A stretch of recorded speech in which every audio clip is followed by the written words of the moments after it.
Hey guys, Huzzy here, bringing you another video. Now, welcome to the extra video of the day, and a lot of people will be happy because we're back doing replay analysis. So I will say this series hasn't really gone anywhere. It's just the fact that I've not really been getting many replay files. So just before we talk about the commentary itself, I just thought I'd explain once again how you get into this series, because I've had so many messages, tweets, private emails on my business email of people asking, you know, can I get in the series? People even just sending me replays. So I just want to make it very clear. This series is kind of what I deem as my coaching time. I don't specifically coach people anymore, so I have this replay series that is kind of in place of it. So it's a double whammy. The people that want to get help, they specifically kind of get coached and get told what to do. And secondly, we make content for the masses to see. So it's kind of like a double thing. And in order for you guys to get involved with that, below in the description of this video, there are two ways to do it. First way is you join the Patreon tier. And when this video is coming out, literally you have a couple days, like maybe even a day to sign up. Because basically we take payment needs to happen basically, and then you're on the Patreon tier, and payment gets taken the first of the month. So if you sign up now, it'll get taken in like a day or two on the 1st of June, and then boom, you'll be in the replay series straight away. You'll be able to send me replays, and you get private message in order how to do that. The second way is become a $25 Twitch subscriber, which is the tier 3 subscription they recently introduced. It is actually half price, but I'm just trying to promote my Twitch more.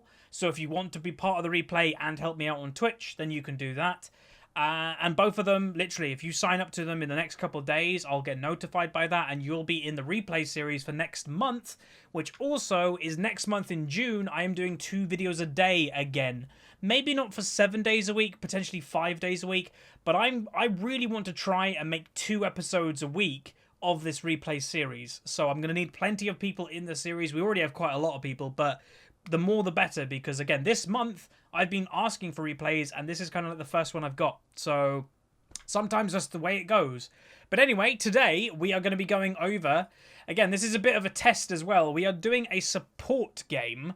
Sona is the designated player today, the spectate player, so we will be focusing on bot lane a lot. Obviously, we will look at the game and see what's going on as well, but we will be focusing on bot lane, and specifically supports are the ones that kind of win lane. You know, I'm not a big fan of Sona or Soraka either for climbing. You can do it with both, but I like to play aggressive, potentially even tanky to look for engages. So before we actually begin, let's bring up the loading screen or the LOL skill thing, so we can just see the rating of the game. So as you can see, it's like a low silver, but some, like 1 bronze in here. So a lot of you who watch my content are going to be in this kind of range, in the silvers, bronze, potentially up to high gold or gold area. So this is a very, you know, it's a very good rating for you guys to watch, because a lot of you will be in this rating. So just to kind of stand out, the Sona that we're going to be focusing on, 5 wins, 4 losses, got an okay KDA, but dies a lot. Like, good assists, good kills, but dies a lot. So we'll have to look at, like, potentially if they put themselves in 2 risky situations. Another thing to point out is the Master Yi on the team is a 0-3 on the champion at the moment, also dies more than he gets kills. But then on the flip side, you've got the Kassadin, who is currently 6-1 on the champion with a pretty good KD. So we'll see how that goes. Everybody generally has kind of lower farm. Well, no, maybe just the Kassadin. But yeah, that's the loading screen. So let's get into it. Again, I do not know the result. I try to let people know when they send me the replays. Don't tell me what happens. I don't want to know. I want to experience it with the audience. So I'm watching this for the first time with you guys. And again, I don't know how long this game is. It could be half an hour. It could be an hour. But these videos tend to go quite long, because I pause it and sometimes even rewind when something interesting happens. So what I'll do, just to kind of save time, I will just speed up the game when nothing's going on. So just to kind of point out a couple of things already in my head, as a Sona with Ignite and I think Thunderlords, I don't know if there's anywhere I actually can check, you'll want to play this lane pretty aggressive. The problem that you have is you're against a Soraka, so what do? Well, you focus the Soraka. If that's the person that's going to be annoying, who's going to be healing, you have to remember Soraka can't actually heal herself.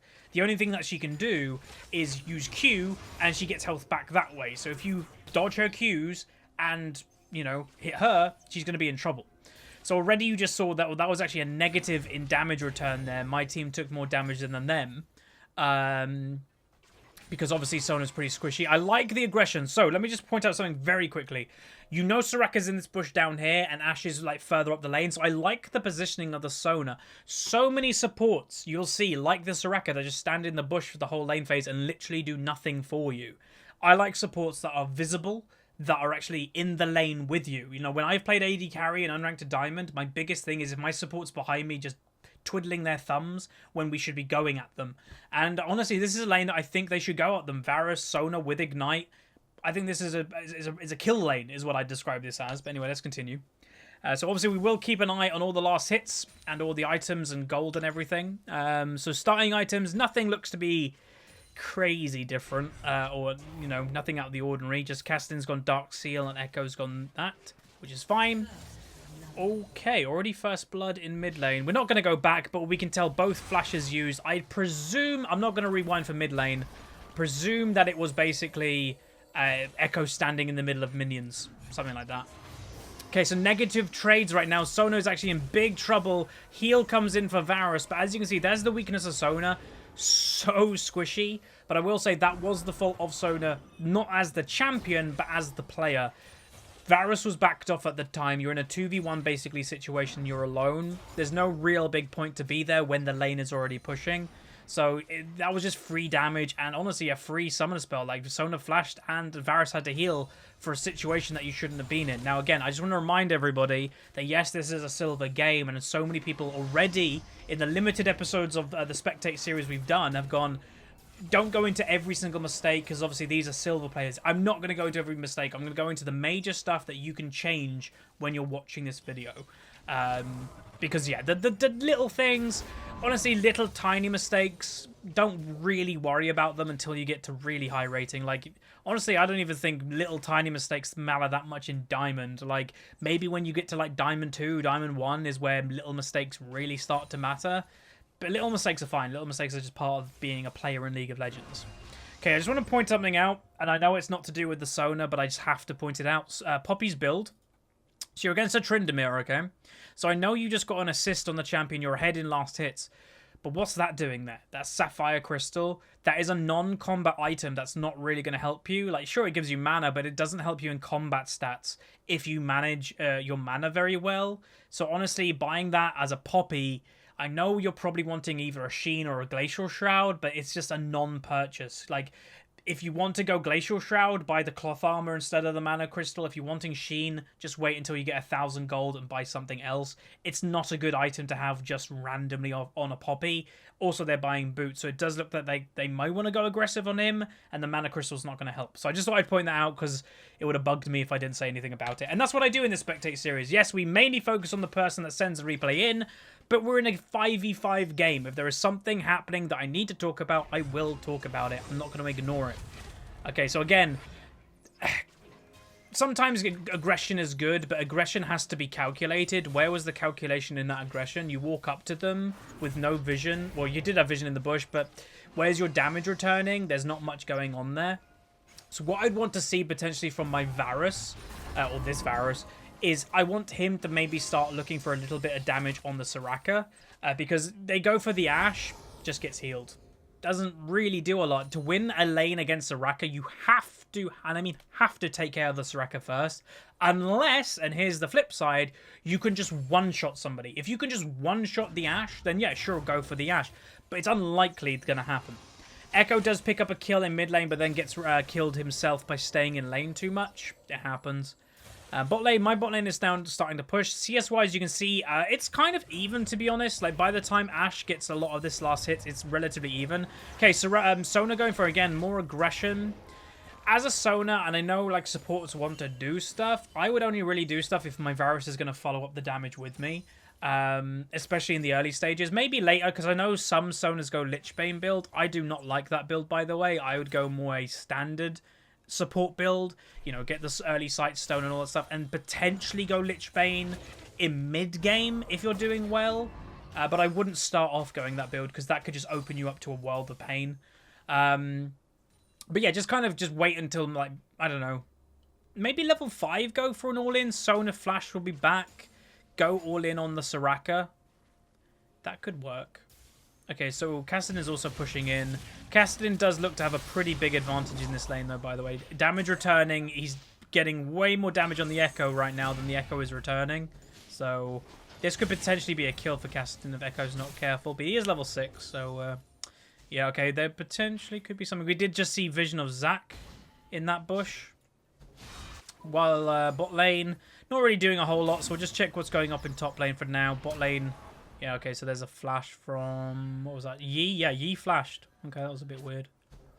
All right, let's go back to bot lane. Okay, standing in the Soraka silence. Don't get it out in time. We need our Varus now to do DPS, do DPS, do DPS. Wrong target. Okay, so I just want to point out, okay, look how low Soraka is right now. Varus was auto-attacking at least 3 auto-attacks, maybe 2, on the Ashe. On the Ashe. Soraka's health is at 261. Varus auto-attacks at the moment, I would guess, do around 60 to 80. Soraka would be so low health right now if Varus was focusing her.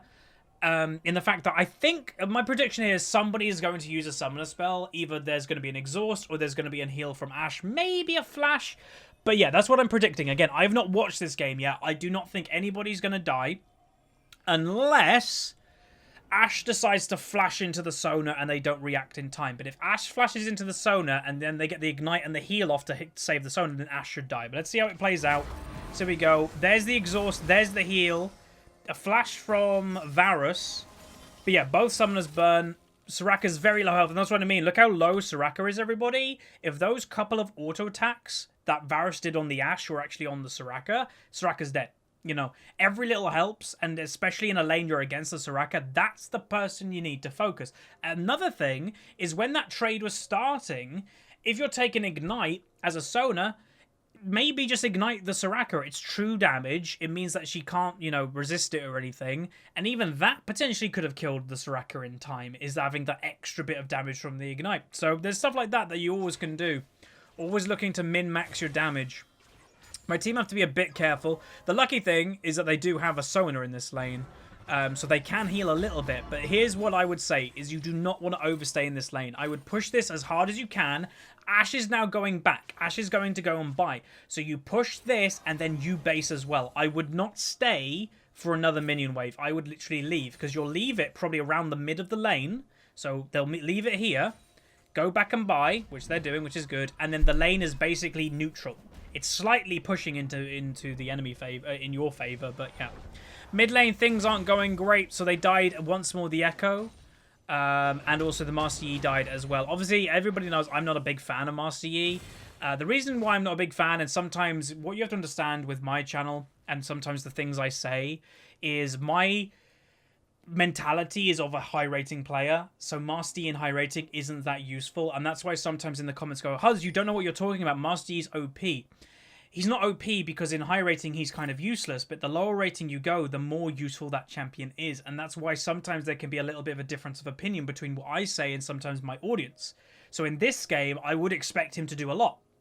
Reason for it is if you look into the CC of the enemy team, they have 2 main forms of CC. They've got an Ashe arrow, which, by the way, Master Yi can dodge with Q if he's good enough, and also Zac. So if he doesn't get CC'd, the Master Yi doesn't get CC'd by Zac or Ashe, they can't stop him very easily. So I would expect the Master Yi, here's my prediction, I would expect the Master Yi to pop off in late game if he's okay at Master Yi.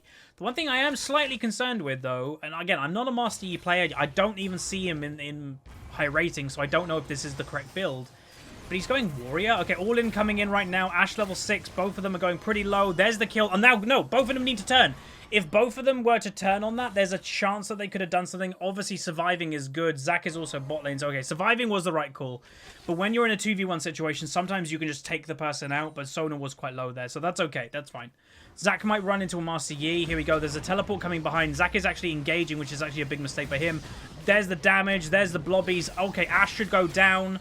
Varus should be looking for some type of damage, potentially, on the Ashe, or even just, like, queuing him. Double kill Master Yi. So, again, this is why I say, I am expecting this Master Yi to pop off, but he is going Warrior. It's my point I was trying to make before. I thought he goes the attack speed item. I might be wrong. One thing we're going to do as well is get rid of the chat.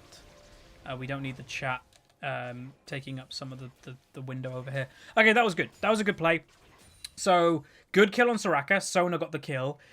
I'd say that in hindsight, they made the good call of leaving, because I think potentially Sona was 1 or 2 hits away from death, so that's okay.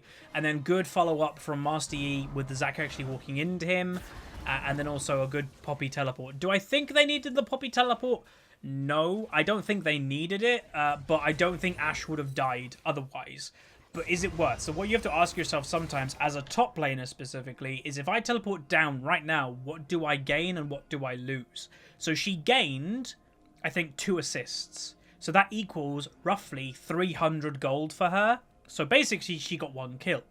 But what did Tryndamere gain for the time that she was gone? So Tryndamere now is 20 CS ahead and also got a lot of tower damage. Now again, if you know basic maths with how League of Legends minions work, 16 last hits is around 300 gold.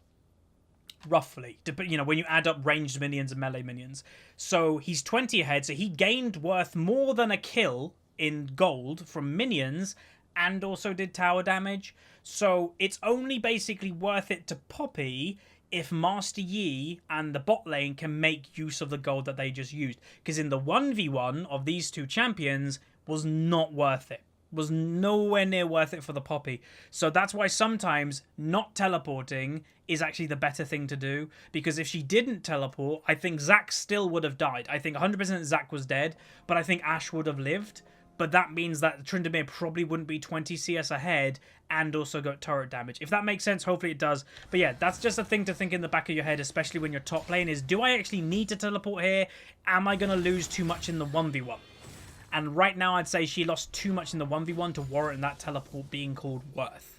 On gold-wise, yeah, you got more gold than they did, but on the 1v1 pressure, you could start losing the 1v1 and then you're screwed. Master Yi going in on the Kassadin. Not looking good. Oh, okay, he does get the kill, but honestly, that was a little bit messy.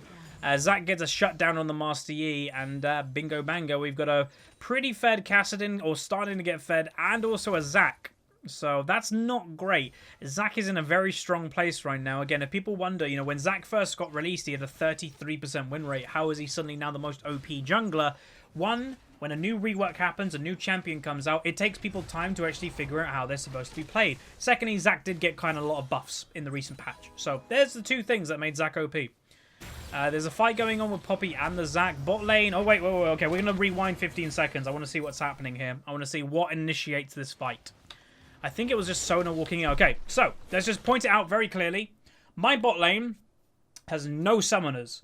They know this. Obviously, they know it themselves. No ignite, no flash, no heal, no flash.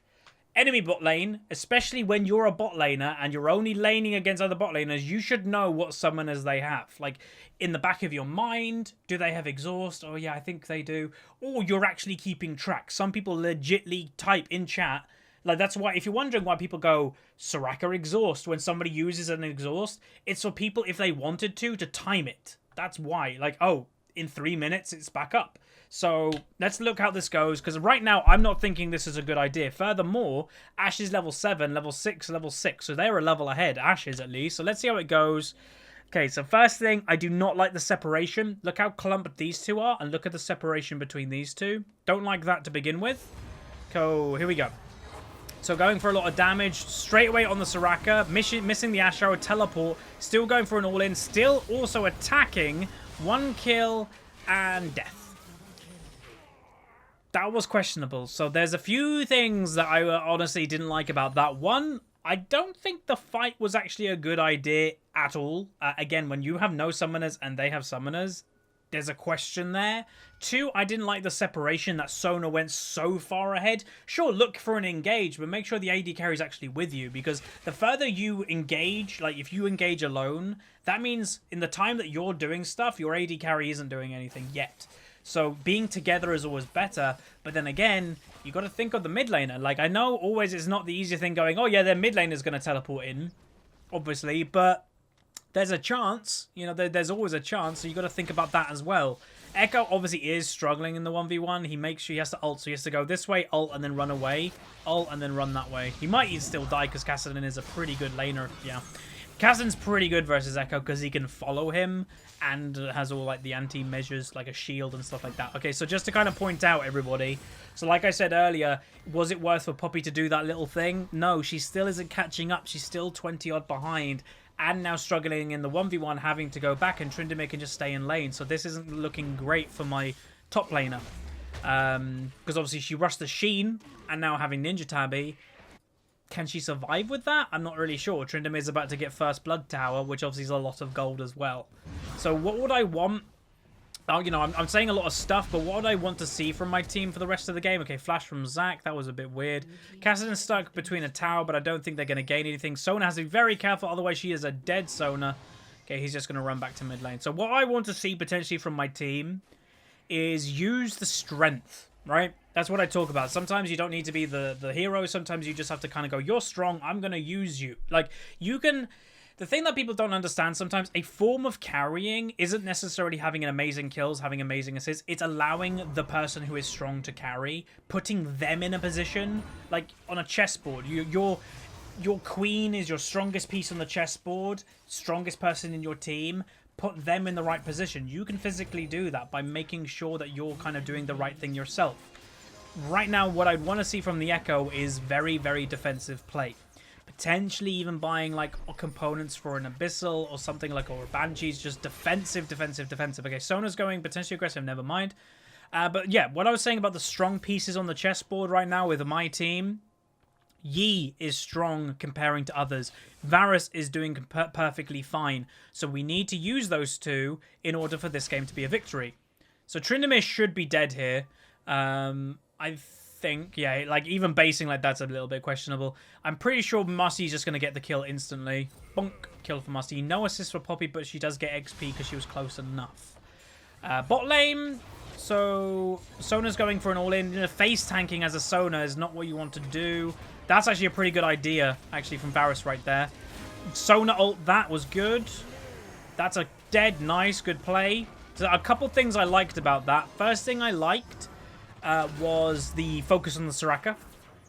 Second thing I liked was the Varus finishing off the kill when he could. Boom, another kill for Varus, should be. And also, because she's staying around, Marcy's going to kill the Ashe. One auto attack, two auto attack. Kill the... Oh, okay, big mistake. Big mistake came in from the Varus there, everybody. So, Ashe was 100% dead. When you, as an AD carry, are like, okay, Ashe is low. My Master Yi is coming this way. What should you do?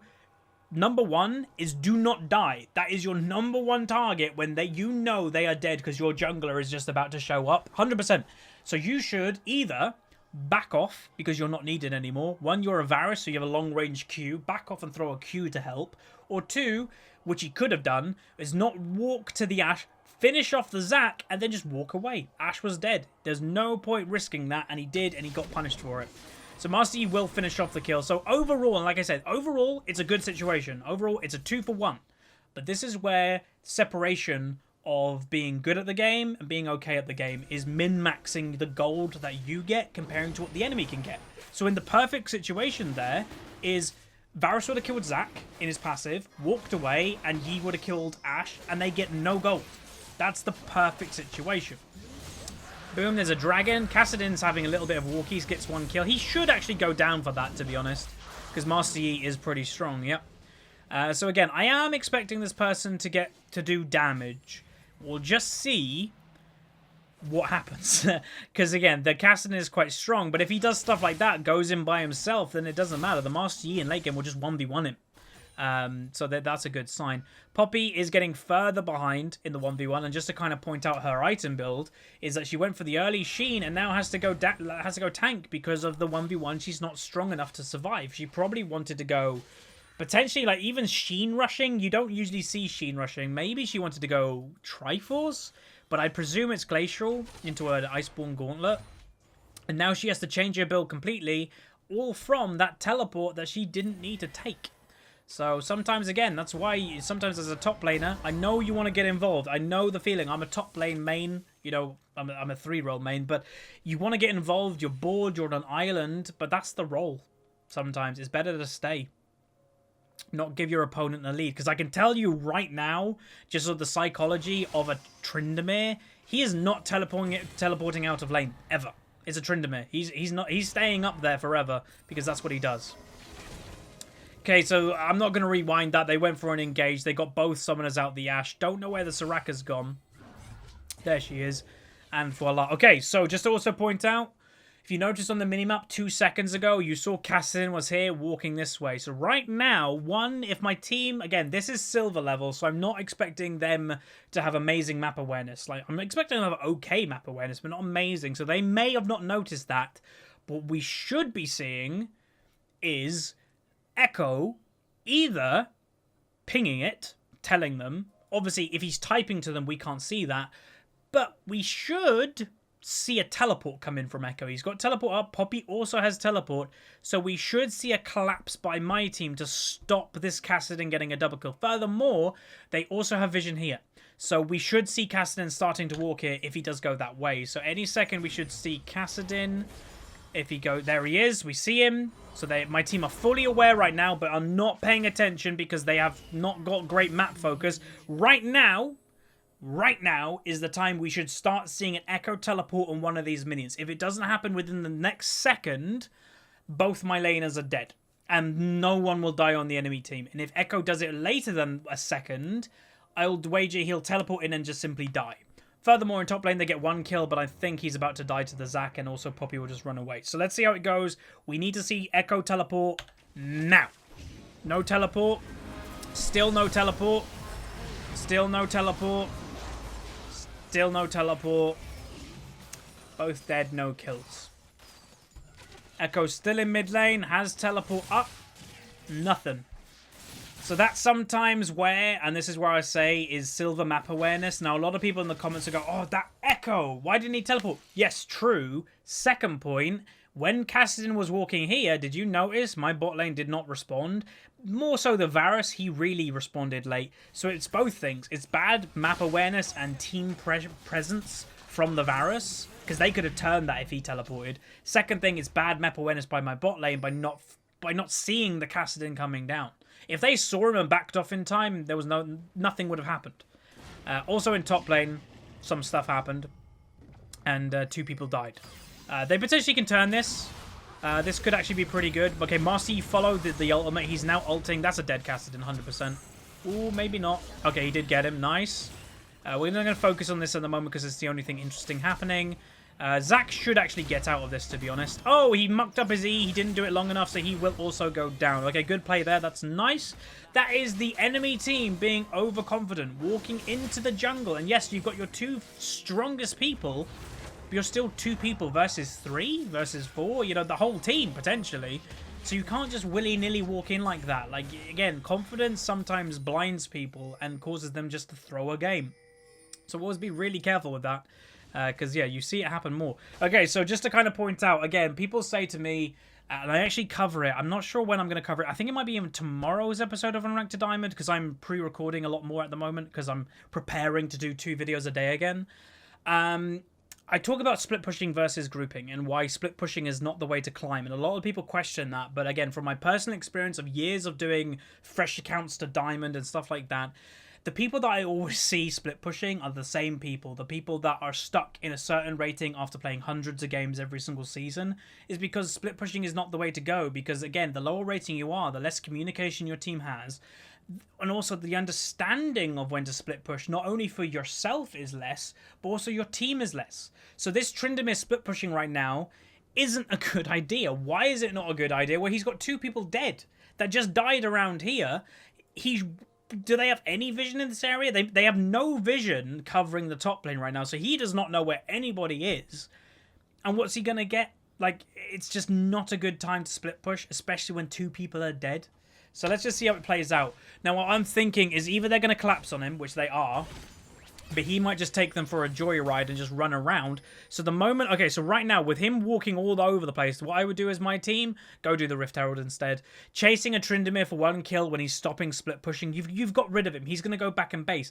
Go get the Rift Herald, because there's only 1 minute and 20 left until it's gone. Maybe even a minute when Baron actually kills the Rift Herald. So I would go do that, because I don't know if you're going to get this kill, because he's got E, he can just run away. Like, I really don't think this kill's going to happen. Secondly, we've got a Varus that is alone trying to fight people. And also, just to kind of point out, where's Tryndamere running, everybody? So Tryndamere has been going on a wild ride, and Varus has walked straight into a Tryndamere. So if my team went to go to the Rift Herald, at least they would have gained something. Instead, they just get a Varus killed. So Kind of sucks. Obviously, the person to blame in that situation is the Varus. That was good. He followed the ultimate. I don't know if he's going to get the kill because of the that. But obviously, it's the Varus's fault. Why is he alone as an AD carry on bot lane? As a 2v1? But even furthermore, without any vision, and also, you know, like, your team is chasing a Tryndamere this way. You know he's coming for you. So yeah, that was just a poor play again by Varus. You should never be alone. So the win condition this game, I think, is grouping. Varus, I don't know, he might be able to get away. If he can go up this way and over Baron Pit, like, pop over that way, potentially. Because if he walks... they actually might be able to catch Soraka. Potentially. Yeah, that was alright. Oh, this is free. This is free. This is free. 1 kill.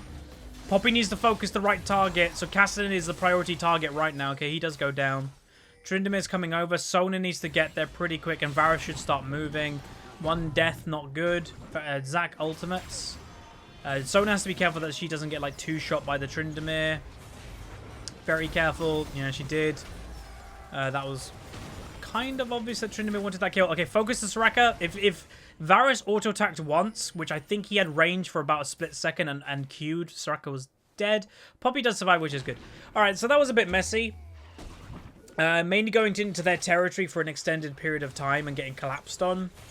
If the enemy team is starting to group more, then you should counter that grouping, because again, if Tryndamere is split pushing, one, you outnumber them in a team fight, so you just beat them in a team fight. But furthermore, if Tryndamere stops split pushing and then groups, he's not doing what a Tryndamere wants to do, and he's not very good in team fights if you use your CC. Because in that situation, I think Sona died with both summons, and I don't know if she died with ultimate, but obviously he didn't get CC'd at all. But if you're 5 people, you can have Poppy CC him, Varus hold him still, Varus can stun him with the W, Sona can ult him, so it's a lot easier to control him in a grouping situation rather than a 5v5. Okay, Echo might be trying to go for this Ashe. Like, he is actually a level lower than the enemy AD carry, so that kind of shows how not good this guy's been doing. He's on 87 CS as a mid laner. This is a very bad thing for him to do right now. So, I don't think he's going to get this kill, like, at all. He's outnumbered, he has no vision, and he just gives them a free kill. So, again, we've spoken already about this Echo, that he's not obviously playing very well by just his general scoring KD. He needs to stop pretending that he's going to carry, and he just has to accept that he's getting carried. Otherwise, he potentially can be the reason why his team loses. So my team get aced. Couple reasons why. They're split, and also they're not using their strength so much. So not great. I think they did get the dragon, if I'm not mistaken. Yeah, they did, which again, obviously is not worth it. But yeah, you need to group. You need to use this Master Yi. This Master Yi, I think, is the key to winning. And Echo has to accept that. Because right now he hasn't accepted it. He's still trying to go for stupid plays, diving under a tower when he's 1-8, less than 100 CS at 22 minutes. Like, he's not in a good position right now. And, yeah, that would be the healthy thing for him to do. Okay, so things are returning. So the really fed one of the enemy team is the Kassadin. Again, you can control a Kassadin. He's very similar to a Tryndamere in many ways. He's like an AP equivalent. He's a melee champion, AP, and is amazing at 1v1ing people. So 5v5, CC him, lock him down. Enemy is now rotating over. Okay, so 2 people went bot lane, unfortunately. Zac is diving onto the Sona. She has to be careful of positioning. She should be okay. They do get the tower. Healing coming through. Master Yi, good CC by the Poppy there. Master Yi walking up this way. Probably should just go for the Tryndamere, to be honest, because Master Yi is one of the very few people that probably will be able to keep up with the Tryndamere.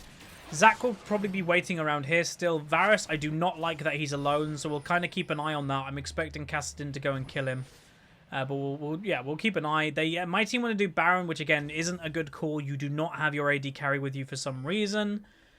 I think it's the Poppy that's making the call. So as the jungler, you are the person that decides what you want to do. So just to kind of point out, Master Yi is level 12, Zac's level 13. Teleport coming in. These people should be backing off right now. You will see this teleport. You will 100% see it. This should have been backed off ages ago. This isn't going to go well. So there is a Zac probably about to come in. Boom. That was a really good Poppy ultimate. They should be killing the Kassadin or basically backing off. In all this time, by the way, Varus is continuing to split push. Again, I don't like him split pushing. I actually find it stupidly frustrating when an AD carry is split pushing because that's not your job. Your job is actually to get protected by your team and then win the game. It's pretty much that simple. If you're alone, your team can't protect you. Tryndamere, he's somebody that wants to kill you. So, again, he's using all these summoners to try and get away. Meanwhile, in mid lane, a lot of bad stuff's happening. 2 people die. These 2 don't really know what they were doing at the time. But this is where I mean my team needs to group. Because now Varus is dying for free. He gains 1 tier 2 tower. And the enemy gains so much more. Now, just to kind of also mention to you guys, why is it not worth going for a tier 2 tower like that type of situation? Towers are easy to get in late game. That's what people don't understand. Towers are great in the early game because they offer a good snowballing gold. If you can get a tower early, great. But at 25 minutes, it's not really worth dying for a tower because in the late game, you kill towers so quickly. Like, as an AD carry, you like 5-shot a tower in late game with your team. Like, it's nothing. A tower literally means nothing in late game. It's not worth dying for. So Baron is being done. They definitely should be trying to do something about this. So Echo's coming in. Leaving these 2 in the pit is not a bad thing. Good redemption, actually. That actually could do a lot of stuff. Baron is still low. There's 1 kill. Echo is in the middle of the team fight. They should actually be going right now. Poppy should be running in. Marcy is going to clean. Baron. Yi gets the Baron. That's great. So now my team should be focusing on surviving. Poppy might, should they fight this? I'm actually not entirely sure. Varus's position is really bad in the middle, but good kill, good damage coming up by Sona, good Varus ultimate, and boom, they get an ace. So it does work well. This is what I mean. Baron throws more games than it wins, but in a weird way, it may have just won my team, as in the Sona's team, the game. So the enemy team did a couple things wrong there. One, they were split in what they were doing. Some people went for a team fight. Some people stayed in the pit. Soraka got caught in the pit, got killed for nothing, didn't really do a lot. And my Musty stole the Baron. So really good turn of events there for my team. That's great. But what I need to see moving forward in this game is a team. Is people working together. If you have people like the Varus just off on his own, getting something that the whole team can get together, that's not good because there's always a risk. Always a risk, you know, that it's lucky that Baron happened, because if it didn't, if the enemy team just got Baron and that was it, they'd be in a really bad situation right now, but luckily it's the opposite.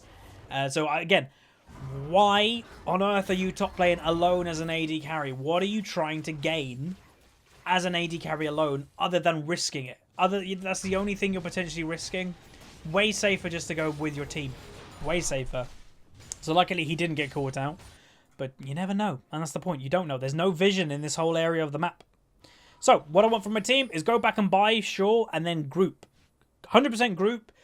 Either you let the enemy team engage on you and you counter-engage, or you look for an engage yourself. You look for a Sona ultimate or something. Okay, Varus gets 1 shot because he's alone again.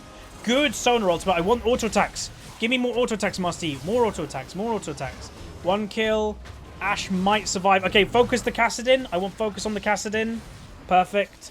Echo gets the Ash. And then, Marcy, why are you doing this when the Zac is still up? Poppy is having a holiday for some reason, not really doing anything. They are going to be walking into a Tryndamere somewhere here. He is somewhere in this jungle, I presume, here. Looking for a spin. Okay, there he is. Kill the Zac really quickly. You're outnumbering them. You know, they've got nothing on you, and boom. So I don't really know what was Poppy doing other than just kind of chilling in the water over in River. But it works out. That was good. And that started from a pick that the enemy team were trying to get. They were picking the Varus because he was alone again. Imagine if people were together and that Varus didn't die. It would have been even better. So that's what I mean. As an AD carry, remember your life is very precious in late game. You are the tank killer. You're the tower killer, objective killer. You are like the late game a lot of the time for your team. So don't throw away your life. Don't walk into somewhere no vision because you never know what's lurking. Be very careful. So my team deciding to go for a 3-man top lane. Good stun coming out. Good damage. They need to back off just kiting. They should be charging up his Q and looking for the final hit. Okay, he didn't, unfortunately. So Tryndamere does get away, but does have to blow flash, so it is worth it, obviously. And you get pressure on the map, and you get a Tryndamere away. Use his ultimate, that type of thing. Soraka's nearby. So my team will continue to push. What I'd want to see is potentially Master Yi clearing one wave, but then heading there. Again, when he's the strongest person on your team by far, if you take a 4v4 without Master Yi, it might not go very well because he's the one that your team is actually relying on to carry the game. So let's just see how it plays out. Ashe is below them. Master Yi is just going very slowly. Ashe, you can see, is below them. Engage potentially. No engage. So again, I don't love that Master Yi hasn't gone up top lane yet. Zac is looking for, and he does get a Poppy. Doesn't really matter that he gets a Poppy. Good damage coming out. There's the teleport from Zac. There's the Ashe arrow onto the Poppy. It's okay to get hit by a Poppy. Tryndamere has no ultimate, gets picked straight away. Master Yi still is not moving to the team fight. I need Varus to keep auto-attacking with his Runans. Keep auto-attacking with his Runans. Double kill straight away there. He had at least 2 or 3 extra auto attacks in him instead of basically doing nothing here. So that, I don't know if it would have changed the team fight, because again, you were 4v5, but it definitely could have done more. You could have done it quicker, you could have done more. Soraka potentially has just suicided herself, or even Ashe. Double kill for Master Yi because they just walked straight into him, and now Master Yi gets an inhibitor. So in theory, it works out perfectly. But the execution, obviously, I don't like it. I don't like when you're split. I don't like, you know, because that's risky. If your team, as a Master, you're hoping your team's doing okay. If they get aced and 3 or 4 of the enemy team survive, there's not a lot you could have done. But it's lucky that the enemy team also walk into him. They shouldn't have done that. But obviously, I know they want to stop it. But this is the time that I would have probably conceded the tower. If you concede the tower, I don't think he would have got the inhibitor. I'm not sure, but I don't think so. So that, like I said, I haven't watched this game yet. This is first time watching, and I told you guys the Master Yi is going to be the win condition because people don't know how to control a Master Yi in low rating. You may ask, how do you control it? How would the enemy team win? Again, I don't love the enemy team comp. I don't like the Tryndamere, so you're lacking like a slot of CC there, in my opinion. But like the Zac just has to jump on him. The Kassadin can like just deal with him, slow him. The Ashe can arrow. Soraka's silence, hold him still. Like there's stuff you can do. You just have to be a unit. So both teams' win condition this game, to me, is actually be a unit, but in a weird way. And this is where like I'll say, there's no point picking Tryndamere really in low rating because people don't understand split pushing that well. Because a normal Tryndamere wants to split push. It's the best thing for him to do, and if he's not split pushing, he's not good in team fight. Now, I don't exactly know why Echo's trying to 1v1 the Tryndamere. Again, we know the Echo's not been doing great, and we know Echo's judgment's not very good, but there's just no reason for him to do it, to be honest. Okay, so we just saw like at least 2 seconds then of Varus walking past the Zac to try and get another kill. Just kill the Zac. Master Yi, okay, here we go. This is how you deal with a Master Yi. Master Yi goes by himself into 3 people and gets killed. That's not good. Meanwhile, your Echo, for whatever reason, tried to split push against a Tryndamere, gets killed. So now the Tryndamere has split push chance. This game is not looking good at the moment, so Sona has to be very careful because she's just going to get blown up. Yep. So that's just a turn. That's a throw. What you just saw there was a big throw by the Echo, by the Yi, and then unfortunately by my Sona walking in. After the Yi has died, just walk away. Just walk away. You're not gaining anything for it. So what I want to see, again, moving forward, I don't know how much long left is of this game, is the Poppy being with people, like being with the Yi and stuff, and also the Echo. I don't know what he's doing. Like, he maybe doesn't want to win the game, because that's the kind of impression I'm getting. But you can see right now, Poppy's damage is kind of null and void. The Tryndamere is just kind of tanking it. Varus has to move over. These are free kills right now. Free kills, everybody. Line them up. Okay, auto-attack. Keep auto-attacking. Keep auto-attacking. Keep auto-attacking. He cancelled one auto-attack because he tried to move. If he didn't cancel it, I think it would have been way better. And that right there potentially is the game.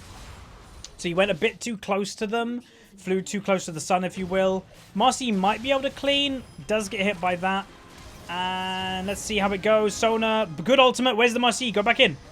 1 kill. And he'll clean. He'll clean. Boom. Okay, this game's getting spicy. A lot of mistakes. Again, I just want to say this is a low, mid-silverish game. So we are expecting a lot of mistakes. We aren't expecting great play.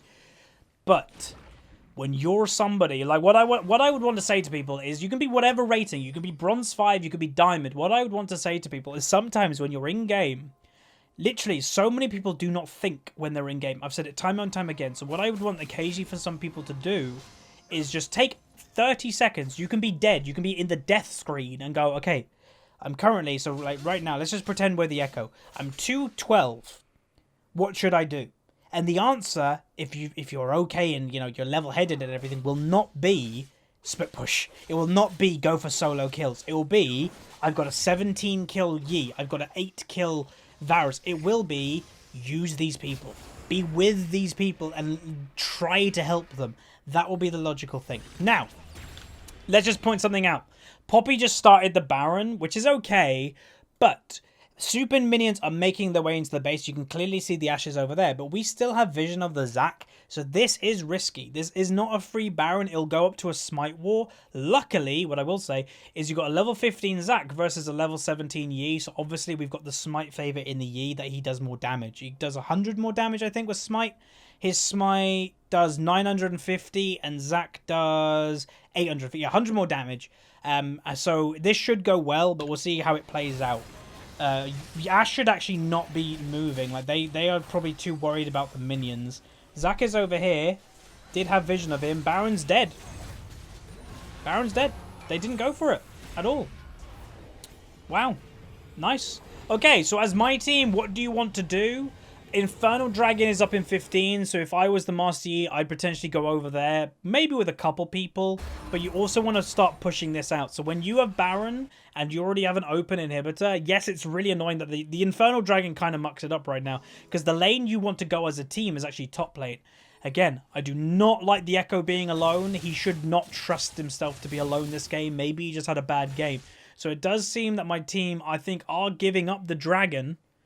I think, well, apparently it's not an Infernal. The symbol at the top left in the Spectate mode is telling me it's Infernal, but this is not an Infernal, so that's, I guess, okay. So what I want to see, Echo again alone, Tryndamere is looking for him, and so is the Zac. Hopefully he can get out alive, because if he can't, that's really bad. Is I want to see my team either look for a mid lane 5v5, or looking to push this top lane, because... well, now it's actually probably changed. Now it's probably go mid lane and try and get the inhib again. The reason for it is because the enemy team had an open inhib here. So when you have Baron, you can push against that lane very, very quickly and easily. So we're in a bit of a weird position, right? We need our team to be as a team and be smart. Not walking in here, that would not be smart. Sona has to be very careful right now. So obviously we have seen that Sona has gone for an AP build, but let me just point out, she is a support. So I've seen Sona builds rush Lichbane before redemption and stuff like that. Don't do that. You're still a support. Your primary objective is keeping people alive. Your secondary objective is doing damage. Okay, this could be good. Good Varus ultimate. Kassadin has not done anything in this whole team fight as of right now. Boom, he dies. Echo's going to continue. Go on the Ash. She's completely in the dark right now. Got Sona ulted. Her GA goes down. Echo's doing a good thing, keeping the Soraka busy. Boom, Soraka goes down, Ash goes down, and then Varus will also fall.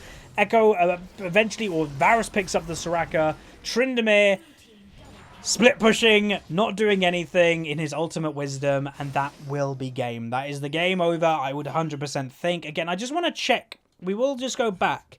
I do want to double check. In this whole team fight, was Tryndamere involved at all? So, team fight, I'm going to put it on ×2. Where's Tryndamere? So, Tryndamere, he's down. No, he's not in the fight. This is a 4v5. Tryndamere is down here. He's farming. Oh, wait, no. Okay, hang on. I missed something. Okay. So, Master Yi, your strongest person. This is a 4v5 that got started because Kassadin got caught. Let's play. So... Master Yi fights the Tryndamere. Oh!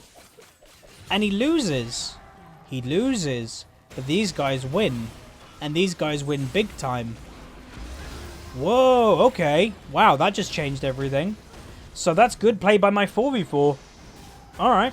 So obviously that team fight went very well. Again, just to kind of point out, 17 kill Kassadin did nothing that whole team fight, because what I think happened is in the time that Varus caught him, I'm pretty sure he was tunnel visioning.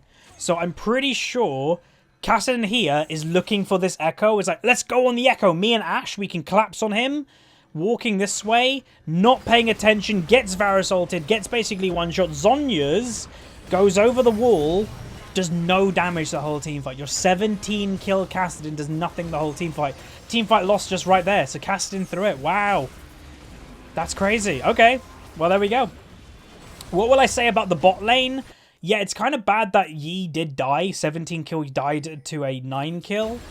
But it doesn't really matter. Like, when you take a 4v4 and just beat them, it doesn't matter that the Tryndamere or the Yi wasn't there. So that's actually incredible. Again, what I'd say is I don't like that the Master Yi was trying to 1v1 a Tryndamere. Again, damage terms for both of them is very similar in late game, but Tryndamere has the survival, so I don't think Master Yi was going to beat that. But yeah, interesting game. That was good. We had some good things from the Sona. Again, early aggression was a little bit iffy, you know, going in, taking free damage. But we saw some good ultimates. We saw her do the correct support build with building support and then damage. So we saw a lot of good things. So hopefully you guys enjoyed this commentary. Obviously, this is the replay analysis series. I told you at the beginning of the replay of how you get involved. But that's going to be it. If you do enjoy these replays, make sure you hit that like button. Let's try, I don't know.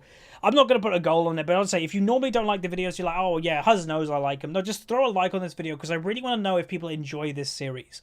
Because it potentially could be my kind of main second series when Climb to Master comes back. So let me know by giving comments, liking it, and that's pretty much going to be it. So again, I will see you guys next time. Hopefully there'll be a replay pretty soon. Again, I am going to try and get my people to throw replays at me. Again, if you decide to join, you'll be able to throw replays at me.